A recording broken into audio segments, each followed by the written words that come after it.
GPS says... The destination is on your left.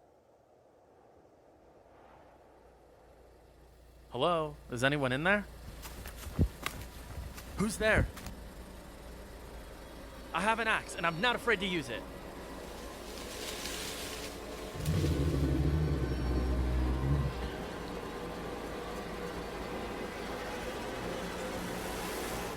Oh, shit!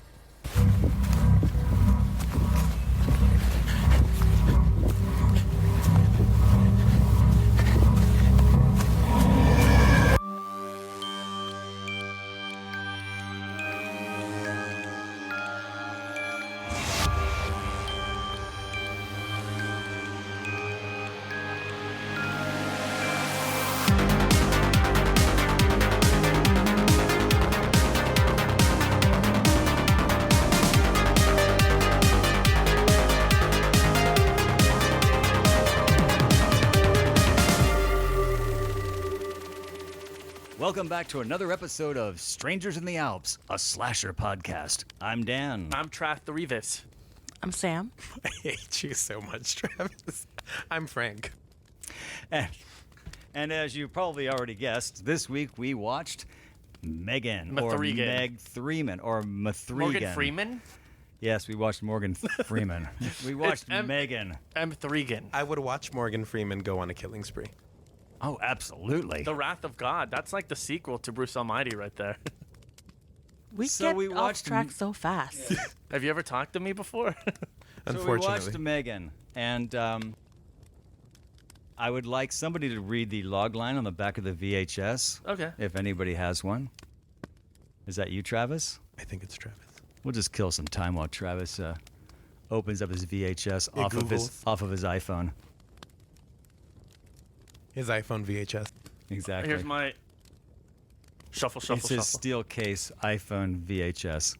No, sorry. The update is downloading for my VHS tape. It's VHS version 3. So... Very nice.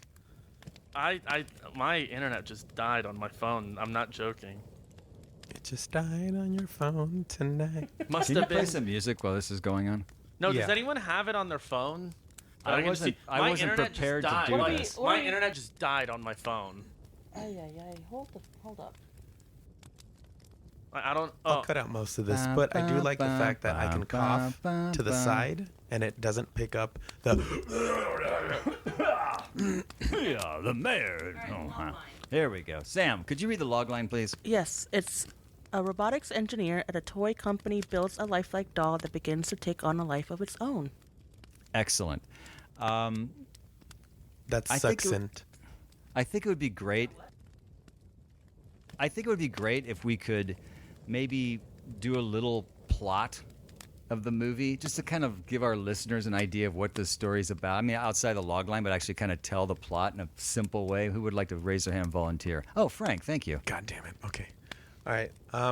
So M3GAN, as it's labeled in various ticketing softwares and online in the Wikipedia, is about a robotics engineer that builds the perfect toy.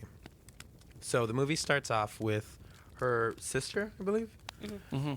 She's in an accident. A snowplow crashes into her car. She's got her husband and her daughter in there. Obviously, they don't make it, but the daughter survives. So Gemma, the robotics engineer, takes her in. She's not the best mother figure to start. She's very involved in her work, so she's going through this problem at work where she needs to come up with a cheaper version of this toy. But she's also working on a side project, which is M3GAN, and that's built to be the perfect toy, an AI doll, basically. So she kind of meshes the two ideas together because she kind of doesn't want that responsibility. So obviously things are a little rocky at home. So this doll is supposed to be the surrogate mother. Things start off okay. You know, the doll kind of fulfills its uses. It keeps Katie, the girl company. It tries to protect her from harm, gives her useful advice. But then there's a dog attack. So something goes haywire in M3GAN, and she starts getting a little more sinister, a little more mean-spirited. Her aim as a doll is to protect Katie from harm, physical and emotional. You see that in the trailer.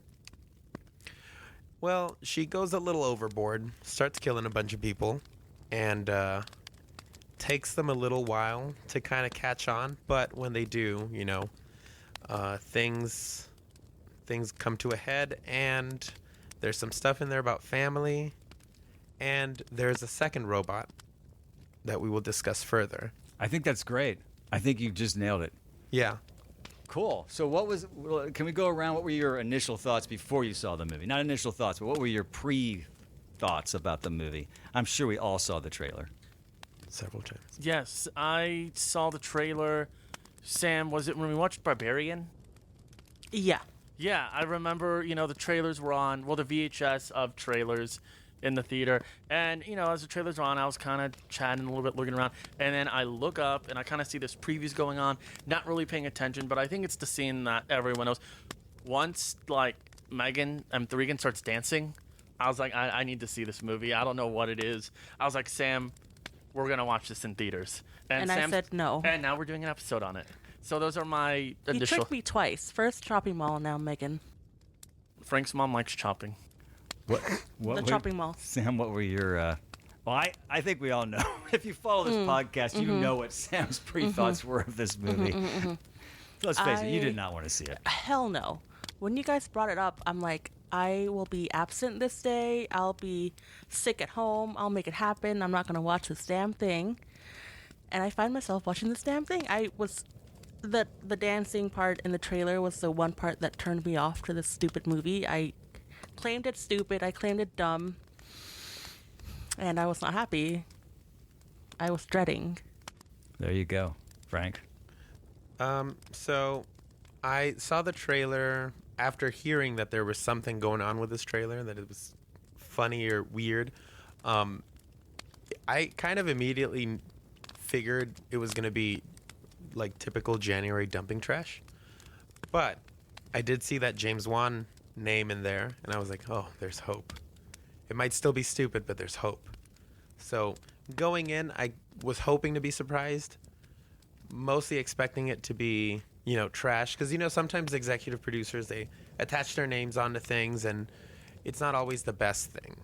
But, it's just for marketing, just to get people to see it. They're like, hey, remember that one movie that you kind of... Yeah, this pretty person, was actually filming their movie, and the movies were filming next to each other. Then while he was eating his sandwich for lunch, he peeked at the set. So he's an executive producer now. Pretty much, yeah. So that's what I expected. It's funny, Sam. I saw the trailer a few times in the theater, but the first time I saw it, by the middle of the trailer, I had the exact opposite. I was like, oh man, I got to see this movie. It looked so campy to me. It looked like it was just going to be silly, campy, probably not good at all, but just in a way that I was totally going to enjoy watching it. So I was very excited to see the movie. And that's all I have to say right now. So initial thoughts? Any order? Anybody? Well, should we just save it for final thoughts? Yeah, let's just get into it. Let's just what do we think about this? Well, really quick, with your Okay. summary. Your summary. Well, you said that you think that she changed when she got the dog attack. Yeah, though there was hints of something else going on before then. I think for me, it started when she learned about death. Yeah. That's when she was like, oh, there's more to life. There's death. There's an end to things. And that's when it triggered her to be like, I can cause that or something like that. There's morbid thoughts. That's when she started having it. That's my opinion. You know what? I think that actually might make more sense. I only figured it was the dog attack because there was that obvious bit of sparking going on. But she did show a little bit of a difference in demeanor. Right. By like the fifth time that Katie didn't wash her hands after using the restroom. Which, by the way, girl, wash your hands. Yeah. That's gross. That and also flush the toilet. Yeah. She's like, God damn it, Katie. Wash your fucking hands. I mean, honestly, how old is Katie? Are we thinking like 11? I'm thinking 12? like I'm 12. thinking like Yeah. yeah, 10 to 12. I don't know a 12-year-old that does not flush the toilet. And Exactly. I don't want to know a 12-year-old Travis that doesn't flush the toilet. How old were you when we could rely on you to flush the toilet? Be honest. Not even now. Dan, I'll be right back. Remember, if it's brown, flush it down. If it's yellow, let it mellow.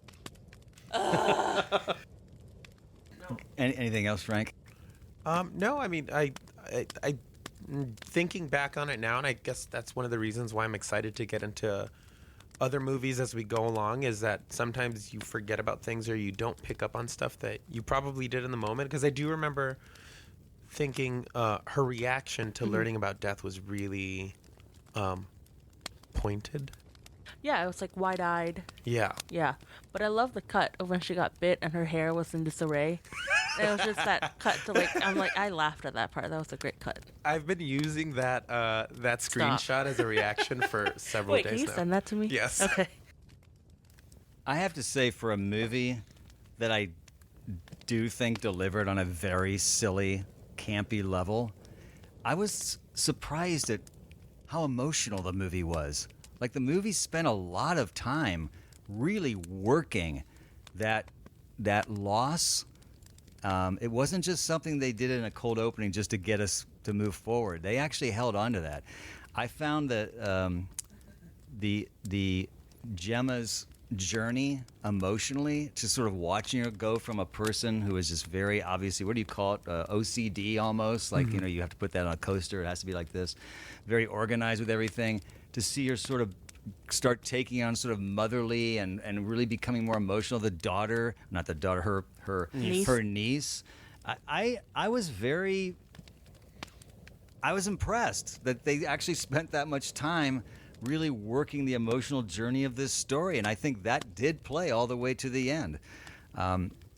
Impressed and surprised. Yeah, it didn't feel easy. It didn't feel easy, and it didn't feel fabricated. It felt real to me.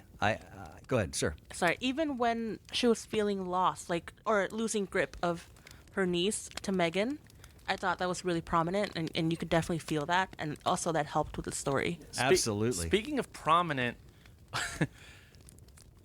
Here comes a joke, no, folks. it's not a joke. No, He's it's just, winding up. No, If you I'm could getting just ready. if you could just see Travis's face right now. I'm just saying prominent. There's a dad joke No, coming. it's not a dad joke. It's when it was losing group, because I remember when they were sitting at the table and she's like, "Oh, I don't want to talk." Phthalate it. She's like, "I don't want to talk." How pristine did that hot dog look on the table? It looked fake. Like when they were eating, I was like, "That is the neatest hot dog I have ever seen in I my agree. life." I thought it was interesting, though, speaking of food, the first meal they have together when they're sitting there, I guess it's breakfast, they're each having like a dry piece of toast. Like, Yeah.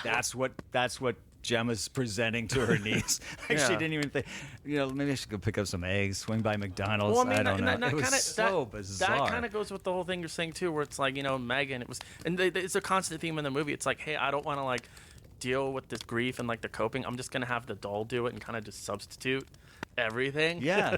I guess my only regret in that whole storyline is that the therapist didn't get killed by M3GAN. I was really wanting that to happen because I found her super annoying. No, the therapist Yeah. was annoying because that's the thing in the scene. I was getting annoyed because the therapist is like, "Oh, I'm just gonna sit here and just watch. I'm not gonna intervene at all." And as soon as they sit down, "Oh, you don't got toys? Oh, let her use the toy. Oh, let her use that." Or just, I was like, "Didn't you say you were just gonna watch?" but It's a goddamn collectible, ma'am.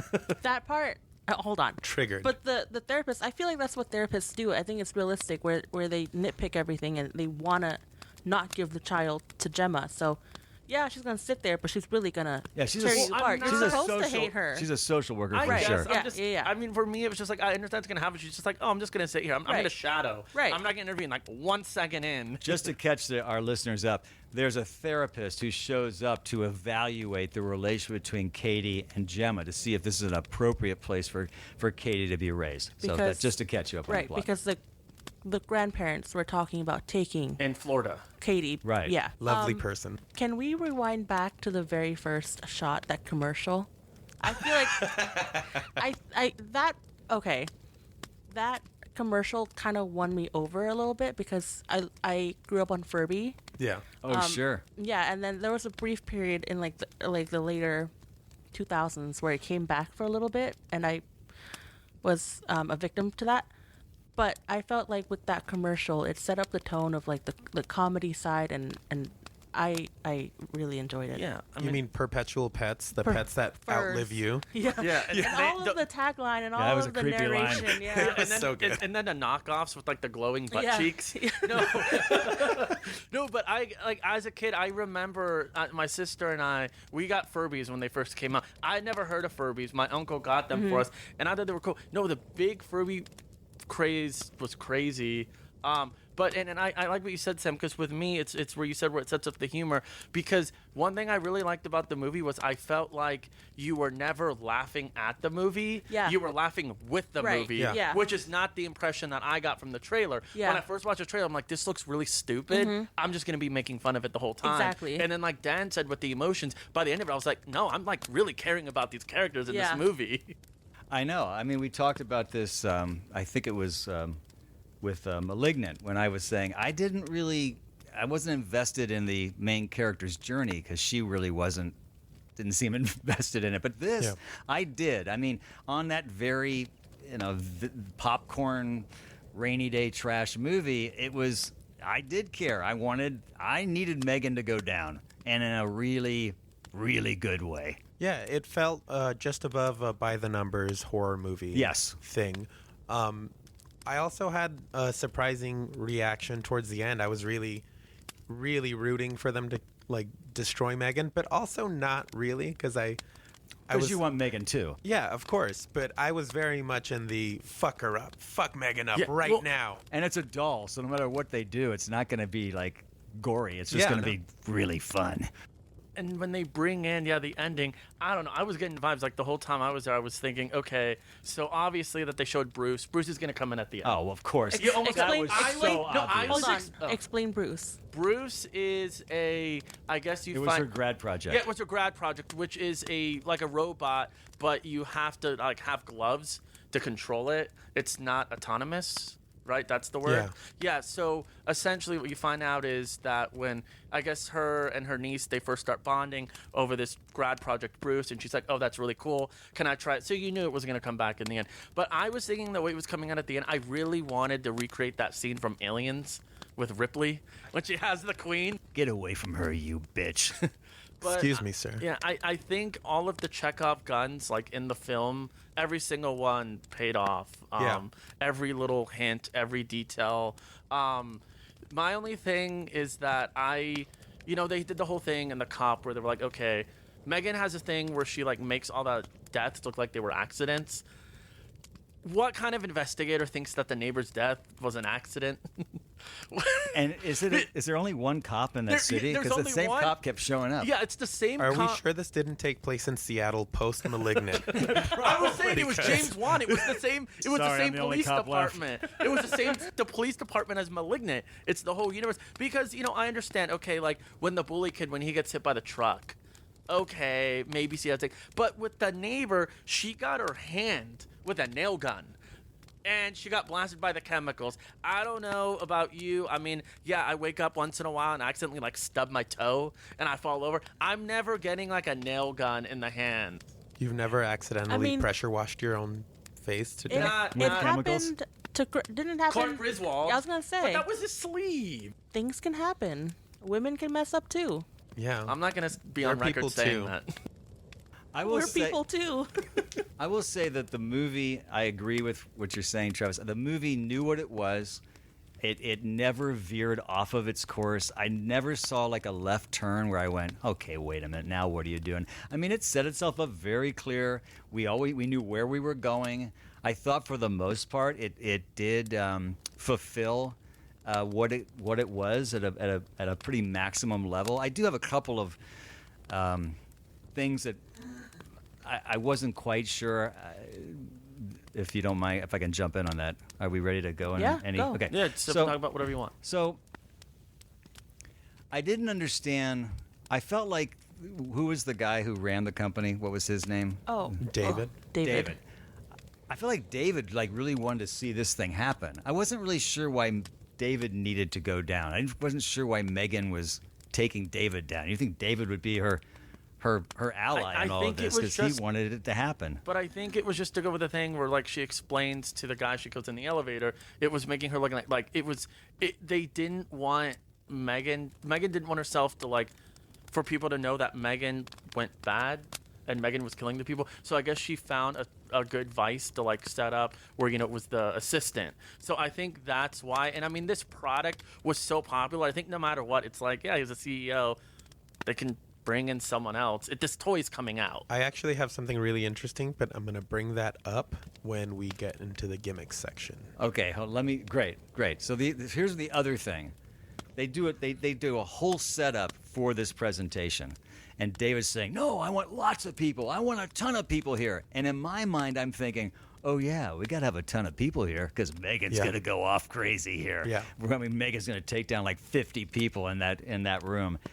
And I didn't think the movie, in terms of that kind of let's go crazy climax, I felt like it could have gone a little crazier in the climax. Still want to have the house scene, still want to have the one-on-one, but I kind of wanted a little bigger battle. A big splash. I will respectfully disagree. Okay, great. I feel I didn't want that, and when I saw it was kind of setting up for it, because I think at the end of the day, Megan wasn't a killer doll. It was just her trying to protect the girl. It was her trying to protect. So I think with the way this film is leading up, it's like I don't want her to go on a killing spree at the end. It's like I knew at the end it would be some kind of face-off at the house with maybe Bruce, something more personal. Because I knew, but that did happen. Yeah, I'm we saying knew that was I'm going saying to happen. I didn't want a Megan revenge because to me, I didn't feel like that was part of the story. Her going on a killing spree. And it also would have been rated R. Yeah. I was surprised. I didn't know it was PG-13 until after the end of the movie, but I knew at the end of the movie, well, this was not rated R because there's nothing in here that would be rated R. Actually, when they were filming it, the film didn't have a set rating yet. So the screenwriter actually came out and she said that there actually is a rated R version, and there was a lot of stuff that was cut from the film, and I think there was like five more deaths in the movie that were entirely cut out. But yeah, there's a bloody version. They say it gets like almost malignant levels. See, that's where I thought we were. Honestly, I thought that's where we were heading. Well, the studios were like, let's cut it down to PG-13 because we want more people to come watch it. And they were trying to aim it towards teens, which I get, but at the same time, I would rather that malignant level of kills. But I think too, and it's too because of like the such positive reaction to like the Megan dancing, and that's I think that was kind of. I think they were like, they saw the response and they're like, wow, like all these preteens are liking it. It's the TikTok era. Yeah, right, well, because one of my coworkers who saw it in theaters, he texted me before the movie started and he was like, there are like so many kids in this movie. Like there were like 10-year-olds, 9-year-olds, 8-year-olds. Oh, really? Yeah. I will have to say one thing though, and this may be heading to where you want to talk, but when Megan breaks into song. Oh God. Sorry. Oh, see, I went, okay, this movie will do anything, and we're going. That's what I mean. It fully committed to its idea, and it pardon my expression, it milked every aspect of it. Yeah. I actually started laughing out loud. By the way, I saw a private screening yesterday. I was the only person in the theater. Really? I saw it like at a Regal at noon, and I was it. When I watched it, there was 10 people in the theater. Wait, hold on. Let's talk about your theater experience because I want to know how like the audiences react to it. That's where I was go going. ahead. Yeah, no, I just want to set it up. Yeah, so I watched it. We were supposed to see it at Alamo Drafthouse, and it was a full showing, but I guess they had technical difficulties that day, so they canceled our showing. So we ended up going to the Lemley in NoHo. We ended up going there I think it was Sunday at 4:30. There were 10 people in the theater, but I will say we all bonded. No, I remember in the beginning. An experience. No, in the beginning when Megan was unveiled, she was like, "No, we're gonna work on this." She unveiled. Some guy in the audience was like, "Oh no, no."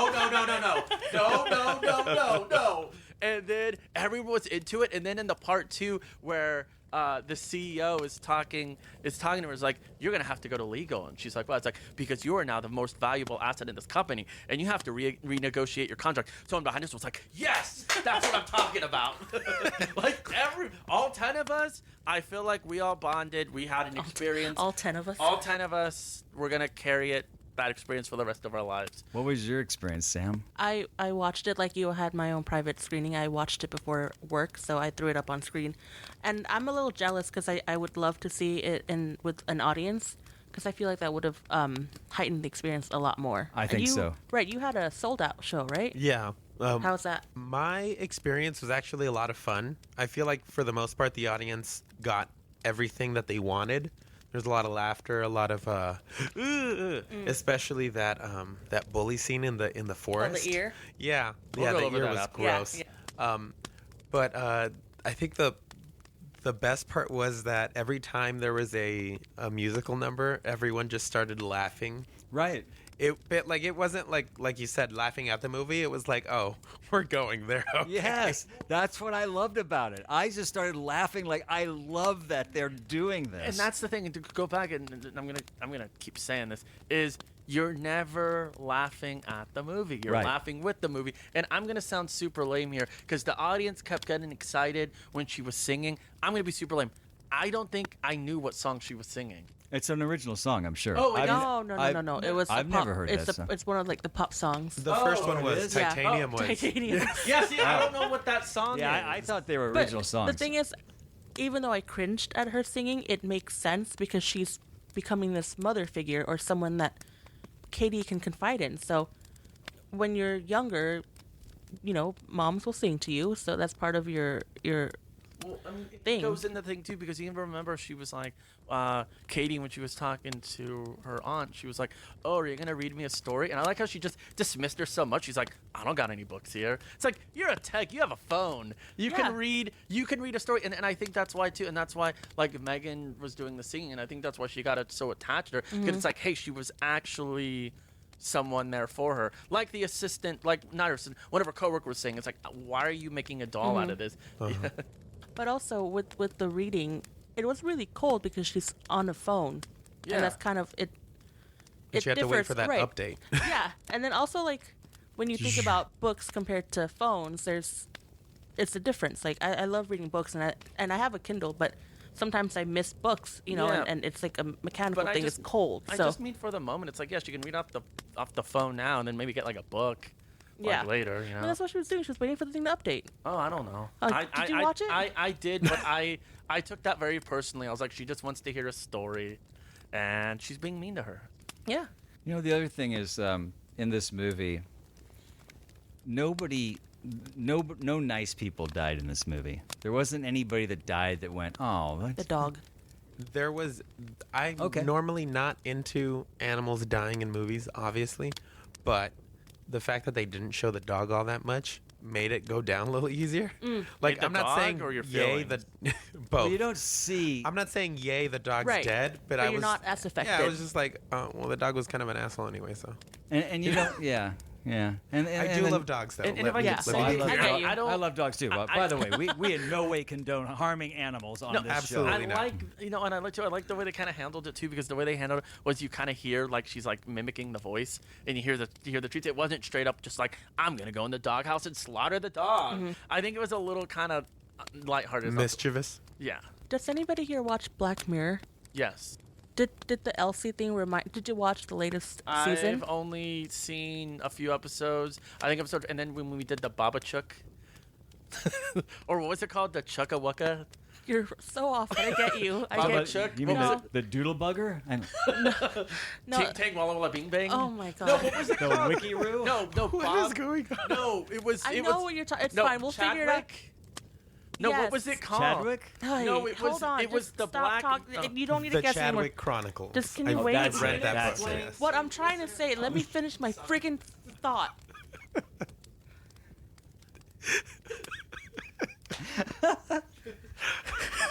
I'm sorry. She's going mad. Anyway. She's gonna go Megan on me. M3GAN. Thank you. The Elsie machine. It doesn't make any freaking sense if none of y'all seen it. But whatever. But maybe our listeners have seen Yeah, it. maybe our Oh, that's listeners right. at home. So there's this episode where it talks about technology, and there's this one machine that's very much like Elsie. It's the same frame, and it's like an AI thing as well. I thought that it was like maybe it's an out of reach connection, but I immediately thought of Black Mirror. I'm gonna look it up right now. I think a lot of this movie felt like it was Black Mirror adjacent. Bandersnatch. Thank you. Yeah, a lot of the theming in the movie is I wouldn't say anti-technology, but very much keeping technology in its place and not letting it take over things that still need that human touch, like parenting. Yeah, because That's a big note. Yeah. Yeah. Yeah, that's kind of the theme of the movie, really, is that you can't replace, technology cannot replace the human spirit. yeah, and I mean they even bring it in early too, like even in the first lines. The part two is even a theme in the beginning where the mom's like, oh, you need to limit, like when they're in the car, you got to limit your screen time on the phone. Remember, we talk about screen time, and then even then when she's like, oh yeah, and then when Nan's like, oh, you can just use my iPad. She's like, oh, well, what about screen time? She's like, what's that? Like, you don't get any screen time. You can use it as much as you want. We give our children technology, then we use that as a way of being in control of them. Here's this really cool thing to play with. Now I'm going to tell you can't play with it if you don't do what I need you to do. What do you think about that? I'm just trying to talk about a movie called M3GAN. And you're bringing in all these like I grew child up- development courses. I'm bringing you and- down, man. I'm sorry. Yeah, you're talking about the test. I'm just trying to talk about Tesla model M3GAN. And she can play the piano. What was cooler than that? Was she playing the piano? Yeah, she was. Gemma walks into the house and all of a sudden you hear the beautiful piano being played, and there's Megan playing the piano. I think the only thing cooler Cooler. than her breaking out into song is her little outfits. Her cute little outfits. Her outfits fits. they were so like not of this age. They're They were American Doll. They were so American doll yeah. looking. And the wig. I like when they were trying to pick out the wig. Yeah. That whole sequence, it reminded me of like Princess Diaries or like typical Yeah. teen movie you where gotta they have just that yeah, scene. exactly. It almost reminded me too of like RoboCop. Like I was getting those vibes like in the beginning. It had like the typical like with the screen when they were turning it on, you kind of see like the writing, and she has like the Valley, flashlight. The fucking mic. I am this close. Hey, this is a really stupid question, but I can't think of the word. What is it when you like you're gonna patch something in? Like what they did with her, where she had to touch the Megan and then Megan. they synced? Yeah, synced. It's Where not. you That's sync. not the word. Pair. Pair. Bluetooth, yeah. The pairing. I just thought the pairing was like. I mean, I accepted it because they told me that's what they were doing, but I kept going. How does this work? I think it was a way to basically tell Megan, hey, the next person you see, that's the person you're pairing with. Yeah, Because they do show they show her looking at Katie and then having a reaction. So I'm assuming it's like Bluetooth pairing. It is. I just also felt like it was a way of just covering a whole lot of ground in about one sentence. Yeah. Like we don't really have to explain anything because we all know what pairing is. Oh, they're pairing. Yeah, I do that with my phone all the time. Yeah. Very It was simple. economical. Right. Very simple Very film. economical. Everything about very simple. A lot of the way the story's told. Speaking of simple, did anyone else kind of laugh, or what did you think when she was at the alternative school and they look over it and you see Megan sitting at the kids' That table? was funny. That was At funny. the toy table. Yeah. I think there were a lot of those shots where it just cut to her Yeah, just in the environment, Yeah. and it made Megan me was Dolling always, about. you could dolling about. Always cut to Megan whenever you need it. I'm sure, like the editor. Well, let's just cut to Megan now. We need I- to cut away. I We know we're I've- trying to match these two shots. They don't fit. Throw Megan in there. I know I've said this with almost every movie we have talked about, but honestly, I think this would be an amazing off-Broadway musical. Yeah. Titanium. Oh my You know, gosh. I I really do. you can do M3GAN, the Stallion. Oh, I told someone I was watching this, and they were like, "What? Megan the Crickets. Stallion is around?" Yeah, see, y'all just. Anyway, now that we're still talking I'm like about a the string. alternative You pull school, the back. You pull the back of me, and I just say random things. yeah, I'm gonna cut that cord. Brandon, he's a little dickwad. Oh yeah. What a little shit. And I hated him so much. And it was funny, they're like, how old is this kid? He's like Well, 15. they make Yeah, a they that's make why. a comment Yeah, about yeah, it, yeah. like how old is he? But when the mom is asking him, so she is, "Fuck you, mom," or not? Didn't say mom, said her name. Fuck you, Janet. Damn it, Janet. A classic. Classic. What do I say about bullies? You saw What that do we guy say go. about bullies? That they're my foreplay. Oh, right. So how did you feel? I fucking loved it. It was gross. It's so good, and that I didn't pick up on it in the moment, but that should have been the first clue that this movie was PG-13 because most of that scene was bloodless, but it was really uncomfortable and cringe-inducing. The sound design was really cool when Megan stands back up by her legs. Just really good direction overall in that scene. I really liked. Like that was the moment where I was like, oh, I'm really gonna like the horror aspects of this movie. And oddly enough, just where my brain went when he pulled off her shoe and then got down his knees, I thought he was gonna have his way with her. I thought so I too, and I think- was a yeah. little I creeped was out. I was like, I was oh no, we're really not. creeped out. No, we are not gonna do this. Yeah, I felt that in the audience. Several people Yeah. were like, Right.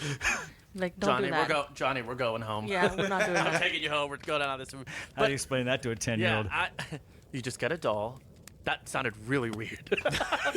First you said you're naughty. We're not saying that. First, we have to inflate the doll. Now, go ahead, Travis. Okay, so anyway, the movie, I thought for being a PG-13, I did think it, like the ear thing, I thought it was pretty graphic. I agree. For a PG-13, and I thought a lot of the implied violence made it grosser. I can't speak. It made it more gross. The implied, and I don't know, like I just have to keep saying, I felt like to me it was at the right level of violence. I didn't want malignant levels with this movie at all. I just want to go back. I'm not saying, and maybe I sounded like I was. I'm not saying I wanted that big giant scene. I just expected it. I thought it was really set up that you were going to have that big Megan takes on the entire, corporate. Rampage. That's what everyone thought. That's what yeah. I thought. Cool because they set it up to do that. So I agree. I think what we didn't see in the violence, but what was in our head, was far more graphic and far Absolutely. more effective. Absolutely. I thought. I would have loved to see her get power blasted in the face, though. That would have been my. that's a different Megan takes on. Well, you know what's funny? Remember What would that be? What would anal? what would anal be? Is that what you were gonna say? No.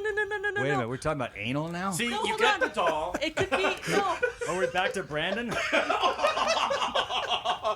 No, what I'm saying is, what That's would her end tag right there. what I'm saying? What would the? I'm not gonna continue No, that. but you get with Yes, the you chemicals. have. What I'm saying with is- the chemicals. Hang on, let no, Sam what I talk. was saying. Well, this is part of the joke. The sex tape. Well, I'm not a sex tape, but Sex tape. the porn version of Megan. Now that you brought it up, now I want to know what it would be. I have no idea. Oh, Megan would. Megan would short out at some point. And that was the Too thing many I was saying. fluids. There's a point. With There's a point in the movie. It's during the big battle scene between Gemma and Megan where she kind of shorts out for a second. I think Oh, some yeah. water got on her. Oh, yeah. And my first Yeah. thought was, oh, they're going to short her out. That's going to be she's going to get hosed, man. They're going to turn on the hose She's and got just. posed. And I kind of forgot about what is the robot's name? Bruce. I forgot about Bruce, and then when it happened, because when it was set up, I thought, "Oh yeah, Bruce is." Oh, I have a Bruce note. is coming to save the day. Bruce is coming in the end, but it still worked for me. The Bruce moment worked because you forgot about Bruce. I honestly We forgot didn't about introduce Bruce. you to another one of our family. Yeah, that was a good reveal. I forgot about him too. Yeah. And I like that she was the one that did it with the. Don't Yeah. bring me down. Just going back a little bit to you saying that Oh right. you guys thought you were expecting more blood and you were cool with it. I think there could have been a balance between the two. I think most of the movie could have been like just the right amount, the way it was. But I still feel, and this is one of my little, nitpicks about it, is that I guess I was expecting more of a bloody splash ending, and what we got was a lot more personal, which is fine, because thinking back on it now, like it does kind of remind me of Child's Play a little bit. The first Chucky movie. It's not all blood and guts. A lot of it is family dynamic, adjacent horror film. it's not really until the sequels that you get those big bloody moments. So like in that aspect, I think it still works all right when you frame it like that. But like you said, Dan, I do think that there was a little bit of a promise made in that last act for more people that wasn't delivered on. I feel like it was probably actually better if they had removed all of that. Or Yeah, because hadn't they were brought it up. setting us up for it. Yeah. For sure. They were absolutely setting us up for it. Yeah, I mean, you had the And guy maybe getting it actually hanged. does exist in the R-rated version. Maybe there is that scene. I heard there was a lot cut. I also feel like they set us up for a sequel with Elsie, so I feel like maybe the bigger crowd would be if they have a sequel, which I think they're talking No, about. there is. It's called Yeah. it's called Smart House. It was. It totally at the end where it was like now the home computer Right. network, Yeah. Smart House, evil Smart House. Okay. Yeah, is that Thank the you. thing at the end where the Google or the, Yeah, or like the Elsie. Alexa suddenly... Yeah, Yeah. Elsie. So Megan went into Elsie, so I feel like if you were waiting or if you wanted that bigger crowd, the sequel would happen because now she's in the Google Everybody's thing. Yeah. house. Yeah. Yeah. Well, yeah, Not or- just that, but there is a plot thread that they kind of drop and not really with the assistant, David's assistant, Oh, yeah. stealing Megan's files, Right. and then they never picked that up. Yeah, I wanted There's a more of that. competitor out there that has all of Megan's data now. So Yeah, I feel like they just. It was Yeah. the, it was No, the but they Wayne just Knight used- moment from the first Jurassic Park. hopefully they don't take 6 movies to bring that back up like they did with Jurassic World. Where everyone forgets about it, and like you said, 6 movies later, no one cares. Yeah. But yeah, no, I think, and that's where I thought it was gonna go was the competitor, and then they just kind of use it at the end just as to frame as a framing device, as as Megan's justification for killing the CEO. Like, oh well, we're gonna make it look like the CEO found out that you were stealing company secrets, and he threatened to fire you, so you took your revenge on him. So then I you thought- took this paper cutter and cut your own throat. I thought they were going to do more with it. But Frank, too, this movie actually did remind me a lot of Child's Play. Not just the original. It actually reminded me a lot of the 2019 remake. Oh yeah. Tons. The opening is almost exactly the same as the 2019 remake. So, and then you even have the ending where it's like Chucky kind of like expanding his consciousness into technology everywhere.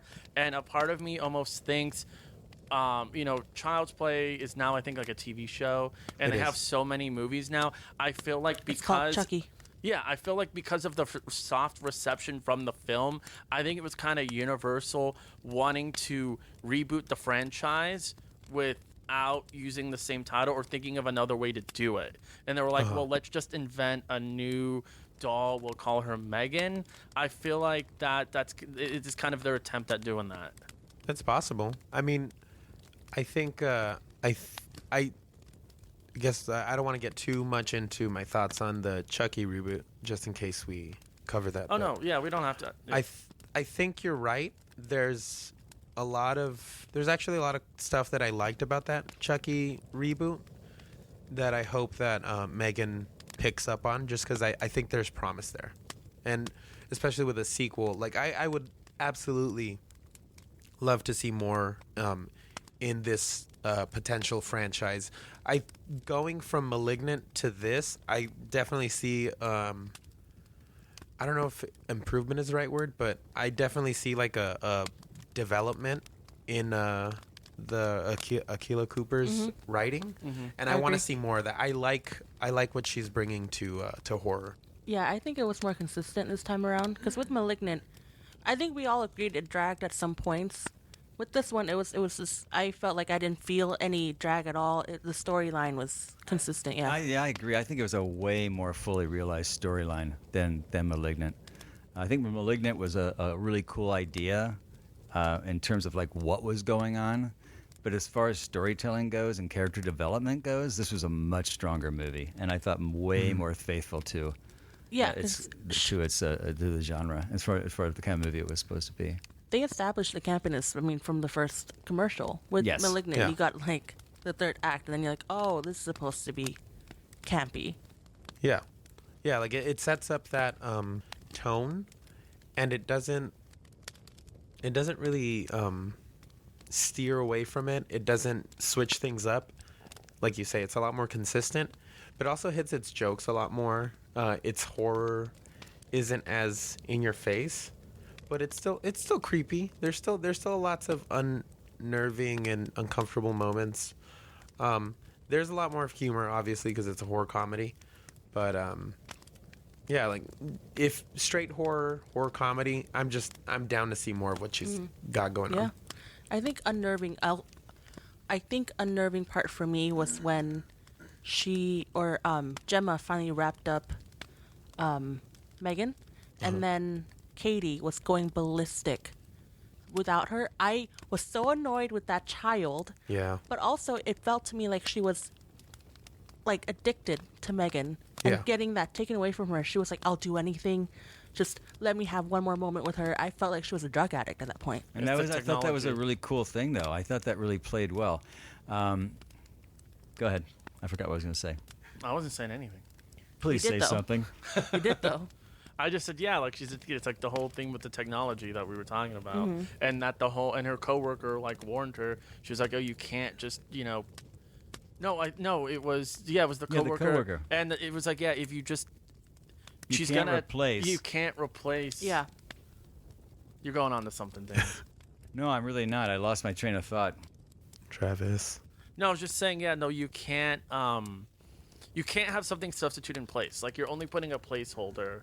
It's when are you going to start to rob? And just for every solution, it's like, well, I want to escape this. How can I just distract now? I don't want to deal with it. You can't just keep running away from your feelings and just find something to keep distracting, because it's all going to implode. Exactly. Or you're just going to lose that attachment forever, because it's like, yeah, it's conversation stuff no one ever wants to have with anyone, but they're conversations that have to be had.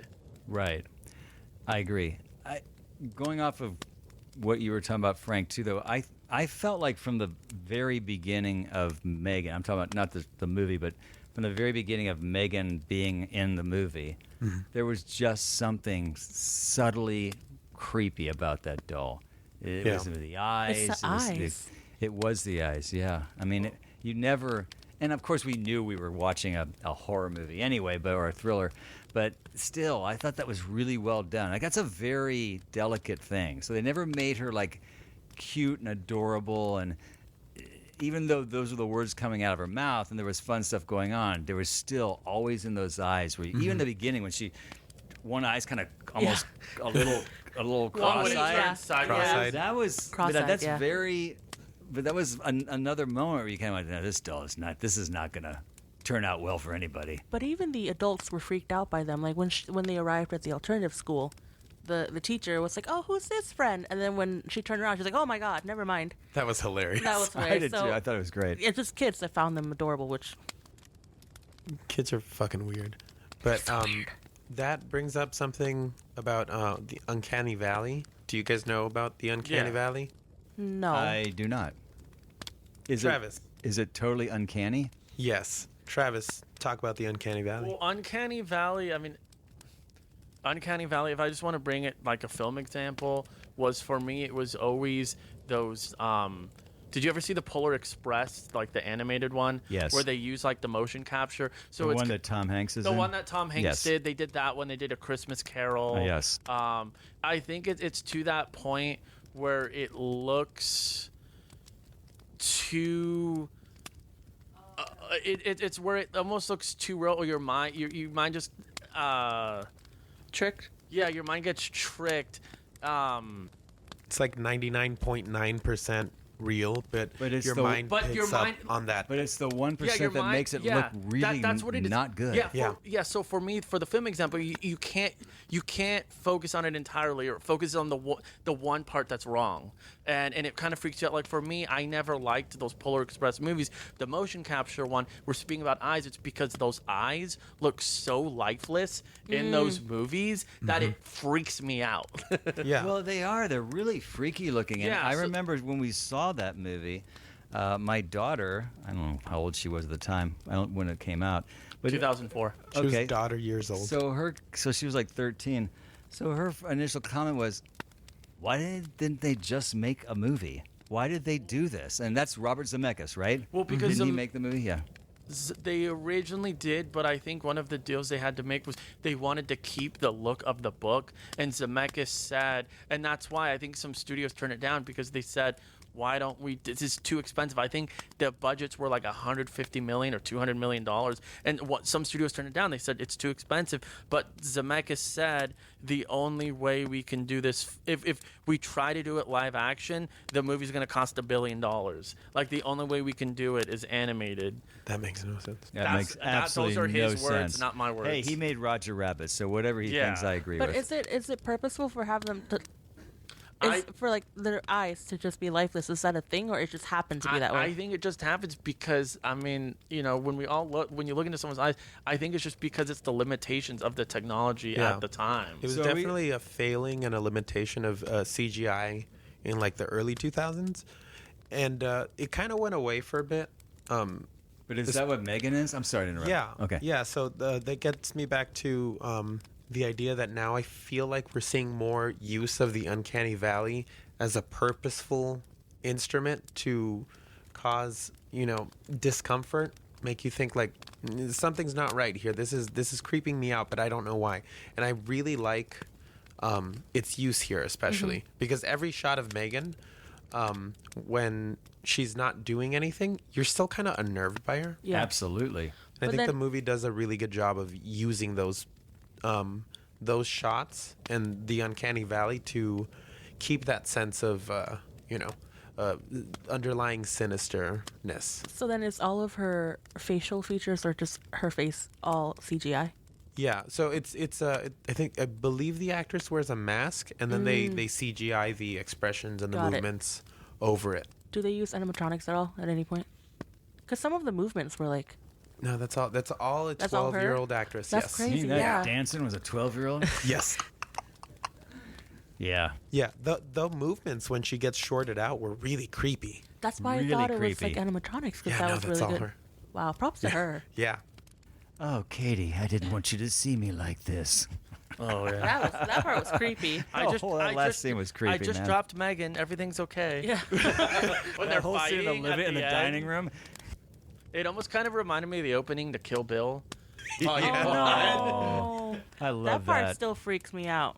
I can't watch You know that when the first. daughter comes home from school? Yeah. And there's No, blood all over that's the what I kitchen? meant when they're fighting and the school bus pulls up. Sorry, I was talking about like the first scene. Yeah. So that was all her. But that also brings me up to so many of M3GAN's facial expressions and comments were super, super sassy and Yes. underlined by the sense of like microaggression. Like, damn it, Katie, please wash your hands. Or, I thought we were having a conversation. Or, occupational hazard. Such a sassy bitch, and I loved it. Like, I honestly feel like this movie's gonna become a campy cult classic with time. It's already I do is, too. unfortunately. Yeah, it kind of came out like that, which is unusual. I mean, Yeah. it actually, by the trailers, you were like, "Oh, this is already a campy It classic." was already a phenomenon. Yeah. But we are going to get more, I think, because what the film was supposed to, the projections were 17 to 20 million, and it actually opened up to 30 million. Jesus, and that's it was good. actually the biggest January release, I think, in like the last 10 years. Guys, it beat Wow. So up we're- Babylon. Yeah, Babylon. The Babylon. It beat up I think Babylon. every Your favorite movie. movie. I think every I- movie beat it. I I know couldn't we're even throw never. a straight face. I know every we're movie never beat going it. to watch Babylon and talk about it, so I'll just say Wait, did you watch it? I'm never going to watch it in general. I did not see it, but I have a few friends who saw it. You know who Did they know- like it? No, They I made didn't up. like it. They made up the box office. not at all. I did not like it at all. It was one of his worst. It looked interesting from the trailers. Like, I wanted to watch it, but now The first act was great, and then it just... Anyway. I think it's just kind of like, I mean, I like him as a filmmaker, but I think it was kind of just like La La Land, kind of just getting to his head. And he's like, Maybe. I can do it even more. because First Man wasn't too bad. That was I after like La La First Land, Man a right? lot. First Man had a lot of mixed reviews, so... Yeah. I think a lot of it. I mean, it there are points in First Man where I'm like, okay, I'm kind of getting bored. Yeah. But it always kind of like gets me again. I I was hoping Babylon was a mix between La La Land and Whiplash. I thought it'd be great, but it was not that at all. Whiplash, I still think is his greatest film. Absolutely. But I think I liked First Man. I think I know some complaints that came down to it were Ryan Gosling's acting. People said it was Yeah, wooden. that's what I heard. Yeah, I but am not going to say anything about Ryan Gosling. I'm already trying to make up for John Leguizamo's brilliant acting in Violent Night. You know, So you don't want to I'm talk gonna- about Ryan Gosling's wood? I do. I do not want to talk Only about God Ryan Gosling. forgives. I'm so glad we've gotten completely off the tracks here. I almost forgot about, though, a John Leguizamo film. I have to say it to all our fans out there, John Leguizamo fans united. A movie when I said John Leguizamo does good acting, did not mention Tu Wong Fu. Oh, Tu actually, Wong yeah. Fu, I love that, That movie. was Have you really seen good. that movie, Dan? I have not. I even liked It's him really in Romeo good. plus Juliet I have not. as Iago. There's no movie called Romeo plus It's, Yes, Juliet. there is. it's Baz Romeo. Luhrmann. It's on there. It says Romeo plus. It has a plus That's sign what on it there. says on the cover, man. On the Dan's- VHS sitting Dan over is there. cringing on right the now. VHS sitting right there, it says Romeo plus Okay. Juliet. All right, Dad. Can I just mention, I really love the moment where Katie starts crying at that investor presentation, and So Megan random. kind of like everyone's kind of freaking out, like, oh shit, what's going on? And Gemma's like, oh fuck, and then Megan looks at Gemma through the presumably two-way mirror window, and you can tell the look on her face. She's thinking, you fucking dumb bitch, fine, I'll fix this. I got this. God. I got this. Look what I did now. I'll fix this. Yeah, pretty. I fucking love that. Well, it's like her. Remember how we kept saying Megan kept telling her like, "Oh, wash your hands, flush the toilet." It's like, talk to your niece. Yeah. Talk to your niece. I Yeah. got this. Oh, I got to do it again. There was this one point where she was silent when they were all having dinner. I forgot what she was trying to have her. Oh, Eat the coaster. vegetables? No, it was the Oh. coaster. Oh, it was eating and then eating the vegetables too. Yeah. No, but the coaster comes after, right? Right. It's that. She told her to eat the vegetables. But there's this one part where the aunt where Katie put the cup aside or next to the coaster, and then Megan or the aunt looked at Megan to have her say something or Oh. expecting her to say something, and then Megan's like, "No, you Megan can didn't say say it." anything. Yeah, that's what I'm freaking saying. I'm sorry. I got excited. So before we go into favorite deaths, you guys know that dance scene wasn't in the script? What? Yeah, no. It should have stayed off the freaking script. It was hilarious. No, it didn't. I'm so glad. It went from the script to the screen. It was not in the script. That's what I'm saying. It just read It itself. was not in the script. Yeah, no, the director snuck that in. Favorite deaths? Yeah. No. No, I think it was a brilliant move. Oh, I thought it was great. If for nothing else, it was great for the trailer. Yeah. Before final thoughts, I think it was a marketing ploy, and this marketing strategy for this damn movie is so well done because it's in your face a lot. My friend who works at Universal or City Walk, the theater, he sent me a video of like 10 different Megans showing up at in the circle, and they were just dancing. At They the were doing that stage? Yeah. popular dance. At the Unhinged. stage. Unhinged, and they did that at the premiere too. So they really have that marketing thing down. Yeah, that brings me into something before we get into final thoughts and favorite deaths. The marketing gimmicks for this movie were a little crazy, and little? a lot of them are focused obviously on the dance, but there is, I guess, an article out there that has a shareholder email about the aftermath of Megan's little crazy rampage. So I will be reading this email real quick because that is going to get us into the marketing gimmick discussion. So this article starts with this email. It says, "Dear Funky shareholders, we are devastated by the loss of our intrepid CEO, David, who along with his assistant was found dead in one of the elevators at Funky's headquarters. We are still gathering information with the authorities, though the process has been hindered by a mysterious problem with our surveillance system at the time of the incident. The working theory is that David was killed by his assistant in a grisly murder-suicide via office supplies. As Funky's acting CEO, I hope everyone joins me in offering thoughts and prayers to David's family, because that always works. This was the darkest moment in our company's storied history, but rest assured, there's hope on the horizon. While David's death understandably led us to suspending the launch event for our latest product, the Model 3 generative android, also known as M3GAN, we are happy to report that orders for the state-of-the-art AI child companion have exceeded early projections. M3GAN is well on her way to becoming the highest-selling toy in Funky's history, even surpassing our beloved line of perpetual pets. The fact that we have achieved this despite David's death and the sudden resignation of Funky's lead roboticist, Gemma, who has made baseless accusations that M3GAN is, quote, the HAL 9000 of dolls, is nothing short of remarkable. We couldn't be more excited to share M3GAN with the world. As the first consumer reviews for M3GAN begin to trickle in, all shareholders are invited to join us at Funky HQ to celebrate with hors d'oeuvres and cocktails. This is an exciting new chapter for the company, as well as the newest member of the Funky family, who's ready to slay. Warm regards, Miles Surrey, acting CEO of Funky. And the rest of this article has a bunch of verified purchase reviews for the M3GAN doll. That's really crazy. Can Yeah. I see that? Yeah, of course. I actually appreciate the brevity of that email too. Right? Yeah, it was only like 20 minutes long. Yeah. HAL 9000, David. But that obviously tells us, number one, they're planning a sequel, which we kind of already knew.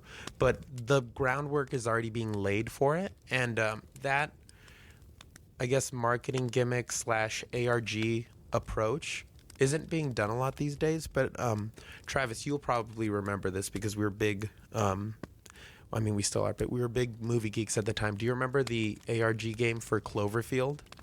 How there was yeah, with the with the MySpaces. Yeah. They had that. They actually had the fake with Slusho. Yeah. It was Slusho. They had the T-shirts. They actually, it was a whole like Japanese site that you can access. And if you just went on the site, Dan, and I showed you, had no idea it was tied to Cloverfield. You would have no idea at all. And they even had like the emails where it was people saying, oh, like the mysterious thing from space, the ingredient. I think they even tied the ingredient of Slusho to the monster, right? The monster's creation. That's what it was. That was like bursting out of the stomach. Yeah, and then there was also the Dark Knight ARG, where before the movie came out, I guess Joker's henchmen would have this. You could join his gang, I guess, by calling this number, and basically these marketing gimmicks for movies where the world of the movie kind of bleeds into the real world, and you can participate here and there. Yeah. How do we feel about that? Like, I honestly think it's a genius way of getting more people to talk about movies, but it also kind of the audience participation aspect of it is something that I feel like we should hopefully be seeing more with movies of different genres, not just action or horror, but I don't know. I feel like it's a not new avenue, but it's an unwalked avenue that we should be walking down more. I just am very grateful that Thanos spared my life. Oh, yeah, I remember that. It took me a second. That's what he's talking about. I remember even went back. I don't know if any of you remember. Remember when District 9 was coming out? Sure. And they had those bus benches, the bus bench ads, and they had the billboards that were like, oh, if you spot a human or if you spot the creature, to call this number. I always liked it. I mean, I always tie back to, I think it was great, was kind of when all this started, I think, started the first viral marketing was like Blair Witch Project. Yeah. Because just them releasing it, everyone thought it was real. And then it even came to the point where they had to like go to court and be like, no, we're not dead. Yeah. Well, even before then, it was all the Vincent Price movies. Oh, yeah. Oh, I mean, yeah. With- also, like, going way back, it's Cannibal Holocaust. They were, like, the true mockumentary, like, thing, but then the director went to court. Did you know about that?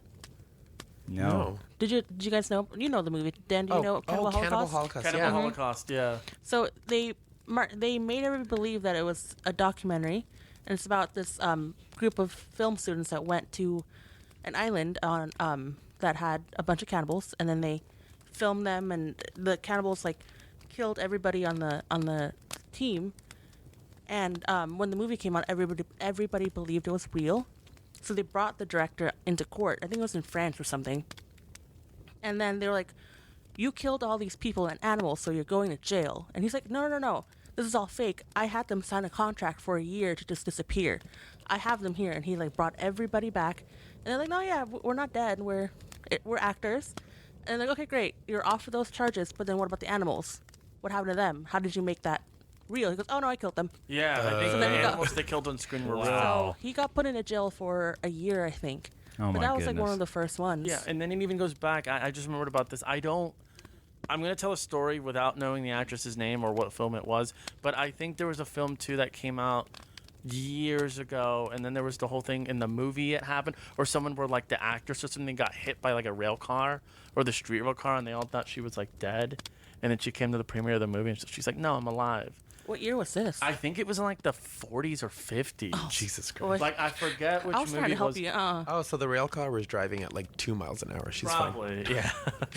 But no, I always really liked it. Going back to Cloverfield, I remember, Frank, and I think you and I were super in it. It even got to the point where, like, my wallpaper on my computer was for Slush Show.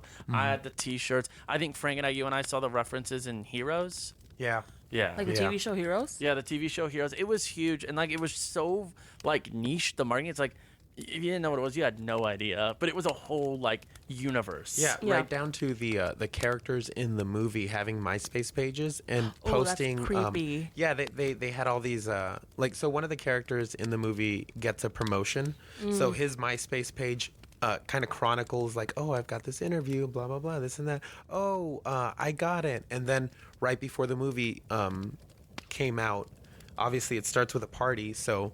A lot of the MySpace pages are posting about, oh, we got a party this week, blah, blah, blah. that's really creepy. Yeah, like, it was really inventive marketing that, I mean, obviously that movie made a ton of money for very little, but, yeah, like, I really hope going forward that we see studios kind of, you know, playing out, you know, what's that word? Stepping out of the box or whatever. Thinking outside the Comfort zone? box. Yeah, thinking outside of the box when it comes to marketing, because I'm getting real tired of watching the same trailer for Yeah. like half a year. Like, remind me of the movie in different ways that don't spoil the movie but make me think, oh yeah, that I thought that looked interesting. Thanks for reminding me. Yeah, because I and I know I remember this. This is always a marketing thing. I always found super cheesy. I never liked it. I always laughed at it and thought it was dumb.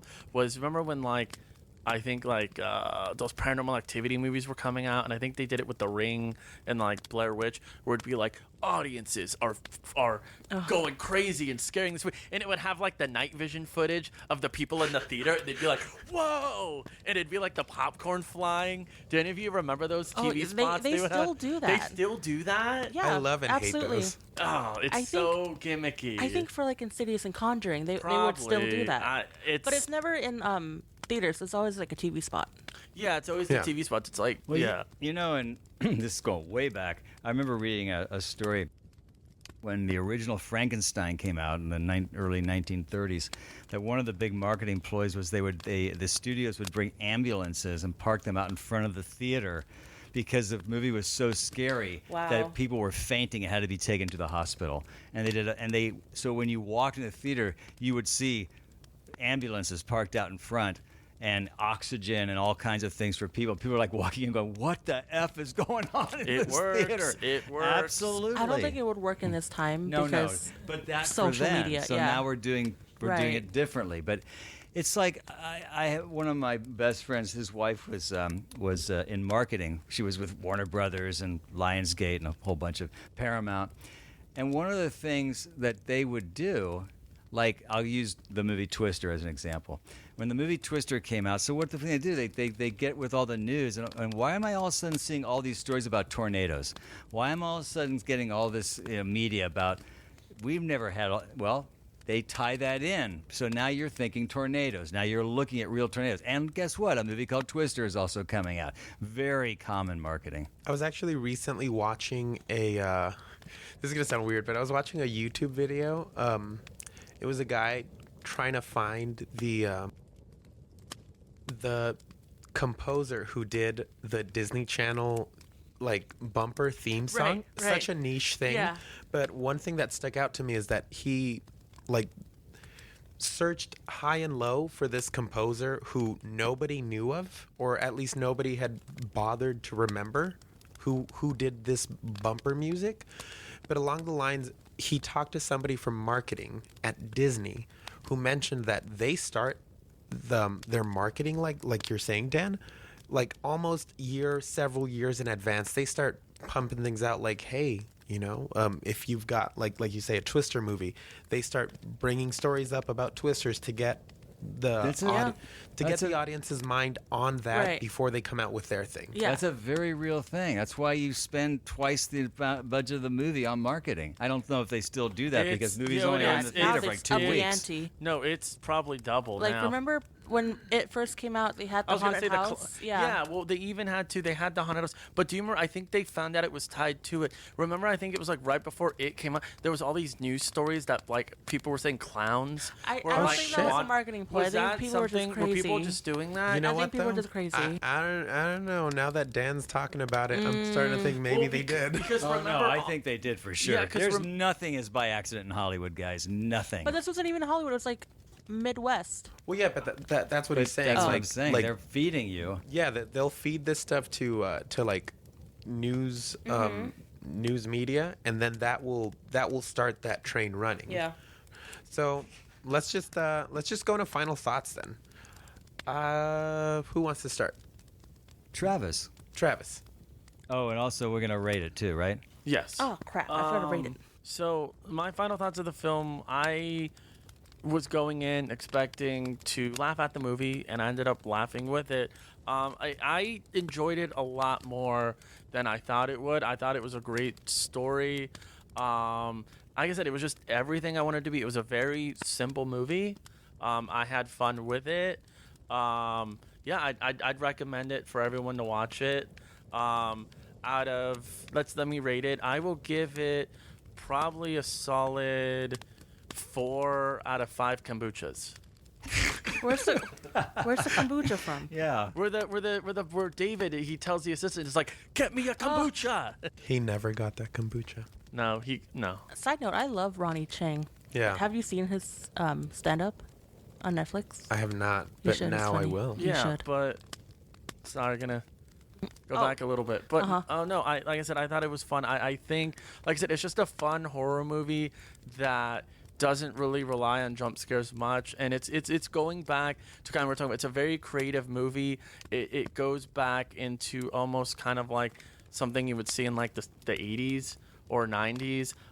It's not something that goes super deep into its lore where they have to go back where there's some curse and something from some family. It's just like, hey, like this is the doll. She's just protecting her.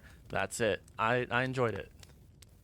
I like that you rated it and then you continued to review. I had some more thoughts because I had my kombucha, so now I can rate it You more. ever that- actually tasted a kombucha? We actually have Because kombucha. hang on, I can get you a glass of toilet water and you can have some of that. I was gonna say we have kombucha on tap at work and we drink it sometimes. Wait, do you really? Because I mean, Pink we're- Lady Apple is my favorite. Same. Yeah, no, that's Have the you one- had the rosé one? That one's good. No, but I will Oh, now. Yep. We have kombucha on tap.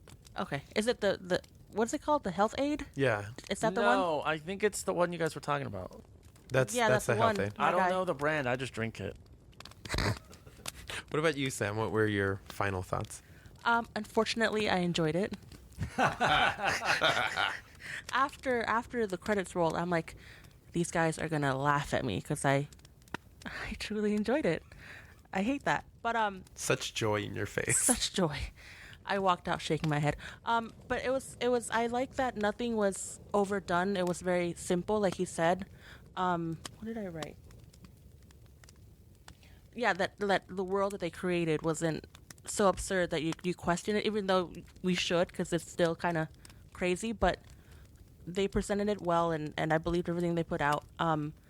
Yeah, I don't know if I'll watch it again. Maybe in like a few years I'll just revisit it. But yeah, I liked it. Rating it, I would give it a 3.6 out of 5 blonde wigs. Oh, nice. Oh, that's a good one. I'm gonna be on that same boat as both of you. I had a really good time with it. I obviously went in expecting to have a really good time after the trailer, and then finding out James Wan was a part of it, and then that Akilah Cooper wrote it.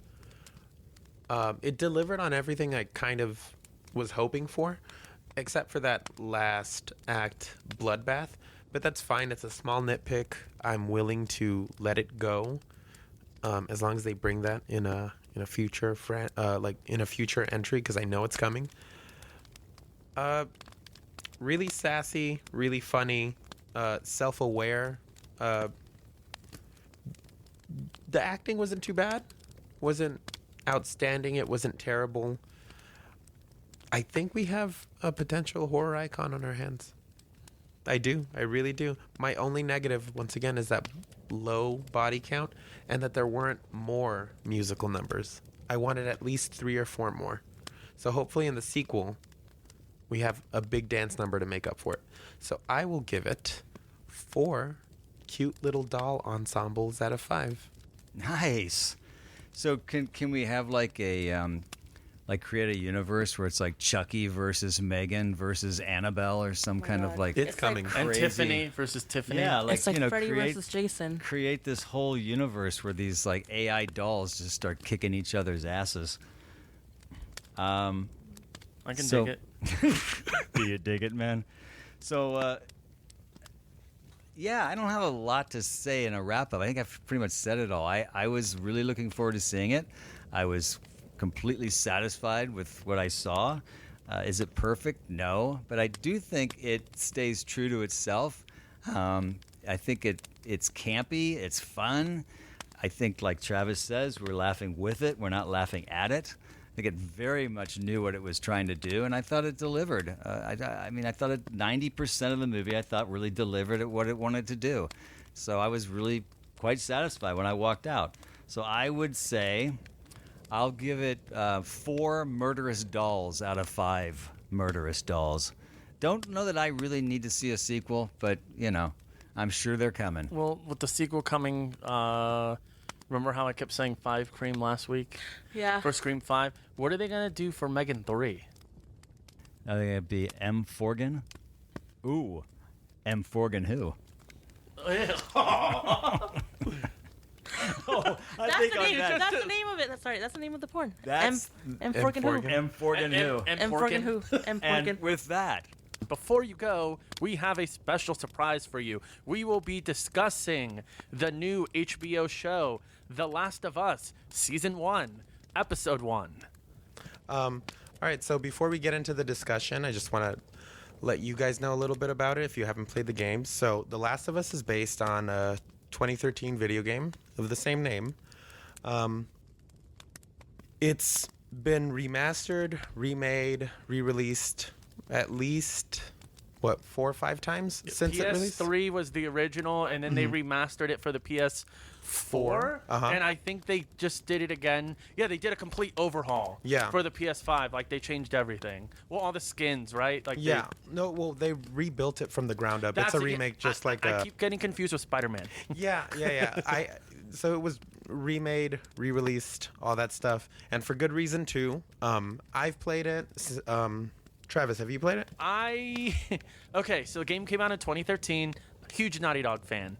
I was ready to play. So I started playing it, and then So yes, he's played it. He's played it. 2 characters. See, just now I got distracted. Something happened. I stopped playing it, and now a TV show's out, and I haven't finished it. Sam, have you played it? No.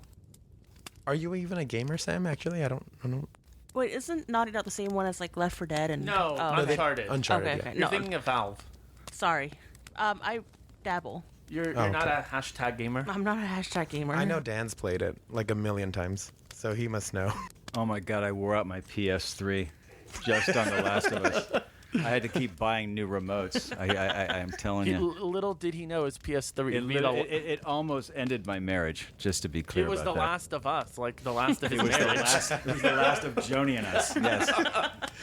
Well, I mean, all those re-releases for good reason. I've played through it once.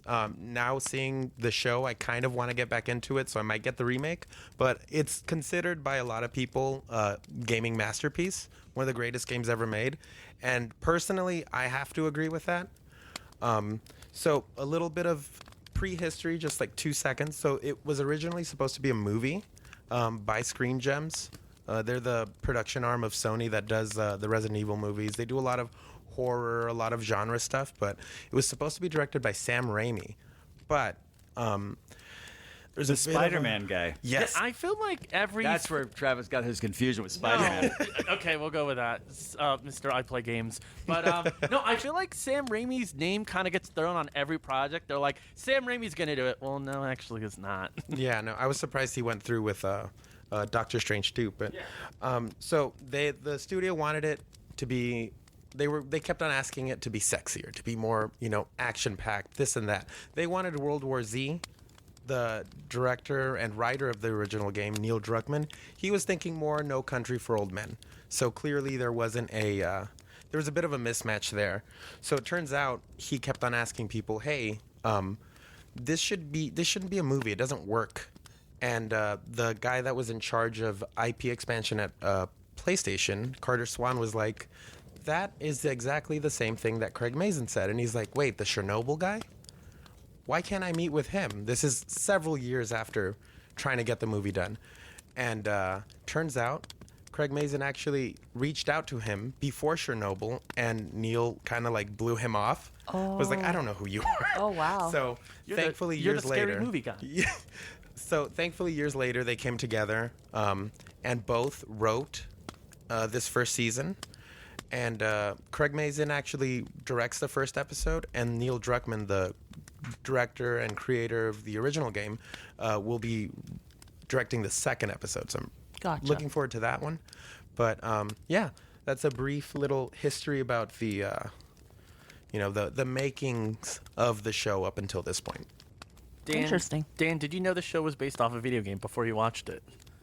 I'm so glad you asked me that question because I did not know it before I watched it. I watched the first episode, and then after I was done with the first episode, I then, as I often do with the movies that we do, I like to watch it and then do some background on it. So then I did read up on it and immediately found it, and I read a lot of what Frank was just talking about. So I did find that to be really interesting, sort of the whole background and how it got to this point. I found that wildly interesting. Also, somewhat disappointed that it was based on a video game, only because I have my own prejudice about video games that become movies, Tomb Raider being a prime example, or the original Tomb Raider. And just like, why? Well, I'm good to- or so- in reverse, when you see a movie like The Phantom Menace and realize, oh, they're just going to turn this into a video game, which they did. So No, I agree. So essentially, you had seen any other property that was now turned into a movie that was based off a video game, and you kind of had this already negative. Well, no, because you saw it in reverse. See, But I you saw thought- the but did you episode think- first. Yeah, see, because I'm glad. Hang on, I'm glad I saw it that way. That's what I'm because saying. I Yeah, didn't that's what I'm have trying a to say. prejudice towards it because it's a video game they're turning into a TV series. So I was very intrigued when I saw like everything when Frank went through, and I read a lot about that. That intrigued me a lot because, well, are we talking about how we felt about it yet? Go ahead. I'm going a little bit too. I think it kind of had two. See, because like I said, I'd played a little bit of the game. I kind of had two negative, kind of. I don't know. Like there were two negative thoughts going into my head. One was that it was based off a video game. Second, no disrespect, I really like this guy now, was Craig Mazin. Before he did Chernobyl, which I still haven't seen, I heard it's great, and that's what blew me, because when I started hearing Chernobyl was good, and I saw Craig Mazin's name attached to it. Craig Mazin also did Scary Movie 3, Scary Movie 4, What? superhero Wait, movie. did he write it? Yes. Oh, but that's see, and that bad that's. But then I Yeah. had to start thinking more. I was like, okay, I don't think he initially chose, and when he set out to be a writer, he's like, I'm gonna write Scary Movie 3. I think it was just someone that is a writer that has talent, wanted to get into the industry, but he also kind of had to like get his footing in the door, and he kind of had to pay the bills first. Right. He also had to have a flair for comedy. Yeah. Obviously, he would not have gone into something like Scary Well, Movie yeah. without that. But Chernobyl, you do need to see it. It's an excellent series, I think. But that's what I thought. And like I said, I think Craig Mazin, like I said, like a lot of people when they go, when they're first starting out in any career or job, you don't always get to pick what you want to do Yes. first. Mhm, we get it. Yeah, you're right. Wow, you're speeding me I along. like where Sam's at tonight. I have the timer. This It's is my new 7:39. favorite. This is my favorite 7:40. Sam now. Okay, so before I go on forever, does anyone? No, does anyone? Well, I don't know. Okay, so before I go on forever, You didn't even does talk about the anyone? game. No, does anyone? Or the movie, the well, show. I don't know. Let's talk about the show now. Let's go. Oh, it's been- So someone else take over here. Sam. I didn't really have any preconceived notions of the thing. I knew it was a game, but all I know is that it was a game about zombies. And that's all I knew about it. I had no interest in watching it because there's a million and one zombie shows, games, movies. So I didn't know if one, I was going to be intrigued, and two, it was going to keep me continuing to watch it. Mm-hmm. But, I mean, after the first episode, I want to keep knowing more about it, especially about Ellie. And, well, I mean, you kind of catch a glimpse of what she's capable of or why they need to keep her alive towards the very end. Spoilers. We're gonna go into spoilers. If you have not seen the show yet, we might have some spoilers. Tell your bosses. I don't think there are a lot of spoilers because I feel like this first episode left you with a lot of like, oh wow, what's going to happen now? But you kind of find out why they need to keep Ellie alive. Right, that's a major. That's well, the you spoiler. find out, but you really still don't. Yeah. Really know. But what I will end on, my favorite scene was when they were driving in the truck when the Tommy and Joel went to go get the daughter. Yeah. And they were driving through the town. That gave serious gamer vibes, like the POV, yeah. but I loved it because it worked really, really well. It does have serious gamer Yeah. vibes, and if you read about it, that's actually lifted from the game. They Yeah. were Yeah. very much. They commented very heavily on that. I actually have the photo right here. So and we'll post it online. So if you look at the top, that's from that's the game on top and the bottom. Oh, wow. So yeah, see that That's really cool. they actually lifted a bunch from the game. A bunch of shots. That whole sequence where they're escaping, it was very similar to the game. The only difference being was in the show, the plane crashed. Right. But in the video game, they get hit by a truck. And that's what flips it over. And That truck that they narrowly miss, Yeah. in the game, that truck actually hits the car. So it was like a way of, throwing a little curveball to people who've played the game who were That's cool. expecting it. Sorry, Yeah. I saw someone walk by and I got really afraid. Someone's outside the cabin. Oh my gosh. There is somebody finally here. And I think it's my And you- wife, Joni. I We're don't- inside the cabin. Joni. Oh, damn it. No, but that and She drove off. She drove away. That's what I thought the show did well too, was because my issue with a lot of video games that are turned into like films or TV shows is that they don't blend Right. blend what came from the game and what didn't exist in the game, and it sticks out like a sore thumb, and it doesn't look natural at all. Yeah. I think this show did it well. Yeah. So having played the game, and having played the sequel, I won't give too much spoilers. Obviously, it's out there that there's a sequel, but with the first game, you start playing as Sarah, the Joel's daughter, and then it moves protagonist over to Joel, and then at some points you also play as Ellie. So there's multiple protagonists in both games, so it doesn't really spoil who lives and who dies. As you saw in the first episode, Sarah does not make it very far, but I really appreciated that it does really follow very closely those first two levels, give or take, but it also expands on a lot here and there, like things that are implied to have happened in the game, we actually see. The game what? starts. So the game starts with Sarah waiting for Joel to arrive and giving her present. The show shows Sarah going to get that fixed in the first place. It gives you more time with Sarah before she Gotcha. passes. But also things with fireflies are also implied and shown here. Which I appreciated. So I going forward, I'm really excited to see where else they'll expand things, because as far as I know, they're keeping pretty close to the plot of the game, which is once again a masterpiece. Really, really good storytelling. I'm really glad that they're giving this story a chance to get a wider audience, because there's a lot of people that don't play games and would never experience it otherwise. And of course, it's not the most original story. The fungus aspect is one of the highlights as being something special about it. I know Neil Druckmann was actually inspired by Children of Men, Alfonso Cuarón film, and you could really see that in this Yes, episode. But yes. The thing that makes the game special isn't particularly the story so much as the relationships and the character development between the characters. So going forward, I'm really excited to see them really nail that. I was just coming off of what you're saying. That was the thing I was most intrigued by. Seeing it as another apocalyptic zombie sort of, well, how many times have we, walked that trail? But it is the relationships. It is the character development that just even in the first episode, I'm very engaged and intrigued by the relationships. And that's what makes me excited about the next episode, along with how this whole zombie, or whatever we want to call them, how this kind of morphs and what it becomes. And so I'm sure there's a lot more There's to come so from much. that. Yeah. And that's very intriguing. But I agree with you. I think that's what makes it engaging and interesting, for sure.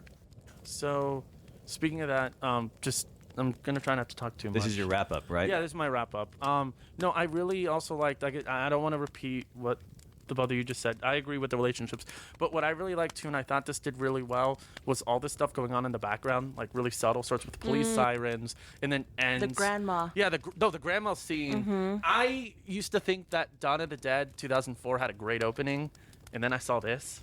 And I was like, no, this is the best. I think, starting from police sirens to a plane crashing in the neighborhood, I thought it was great. The reminded build-up is me, good. The Yeah, build-up was a little bit good. of a War of the Worlds to it. It had that. To me, it also had a little bit of like Shaun of the Dead in there. Yeah. Just with the subtleness having in the background. I really liked it. I'm looking forward to it. I'm going to end it with a question for Frank and maybe Sam. Dan, was the scientist in the beginning that was talking, was that Jonathan from The Mummy? That was John Hannah, Okay. yes. Yeah. He would look really familiar. Wait, that was who? He's Evie's brother In the Mummy In the movies? Mummy movies. Yes. That was him. I was thinking, I was kept- like, why does this guy look so I familiar? kept looking, going, I know this But- guy. And I kept thinking, do I know this guy? Like, did I do no. a commercial Yeah. with this guy? But- I thought that opening was actually really cool. Oh, yeah. It's a Oh, yeah. very cool setup. It doesn't exist in the game, so But I think it, it's it cool. was great. Especially talk about, global warming will keep this stuff alive. You're like, oh, okay. Well, I that's think that's too, pretty just- frightening. Just the way he turns the conversation, because they're like, oh, do you think like a epidemic? He's like, no. So you think it's going to be like a denial? And he goes, well, actually, I think it's going to be fungus. Just completely turns the conversation around and leaves everyone speechless. But I think you also didn't recognize him, and no one recognized it, because, he wasn't like a buffoon, Jonathan. It's like, hey, there's actually a guy that knows what he's talking about. Oh, yeah.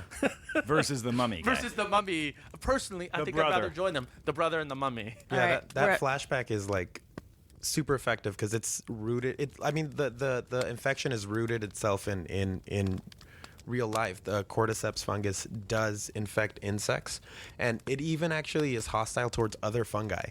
So it's a very aggressive, like, It's real. strain. Yes, it is. Yeah. Well, I didn't It's know anything scary. about it. That's what the Why did you give me that look? that's what the Because mushroom. that freaks me out. Yeah, that's Yeah. what the mushroom said when he entered a bar. You're a fun guy. There you go. All right. Thank you, Dad. Well, we're not going to give this episode a rating, but going forward, I think what we want to do is gather like 3 episodes, then do an episode on that. So, next time you guys hear us talking about Last of Us, it's going to be a special episode, probably released on a Friday, but we'll figure that out as we get there. But I don't know.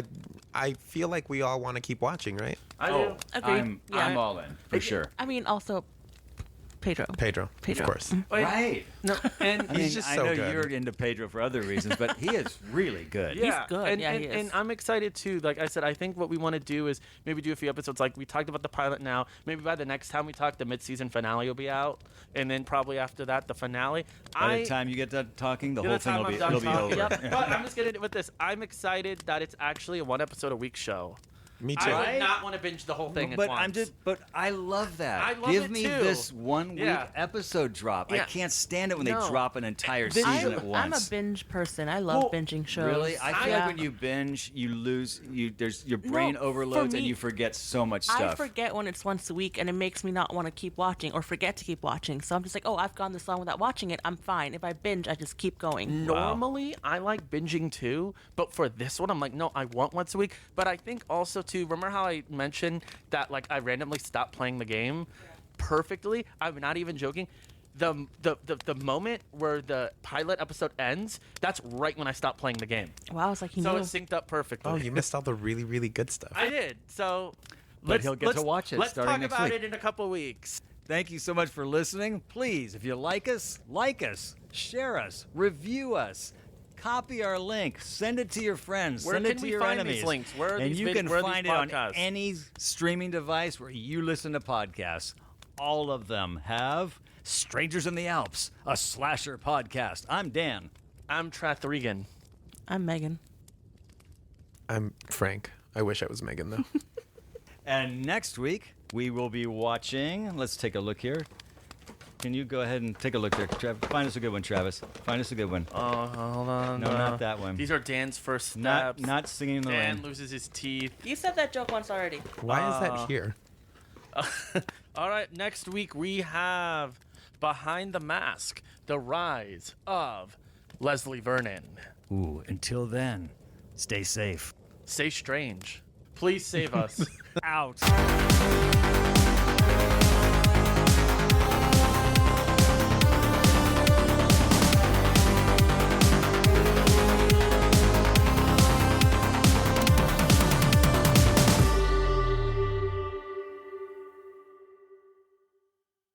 Two things. On my noties. What's left on this list of things? So It landed on his naughties. On my naughties. It landed on my. That's for another. It busted your onions, baby.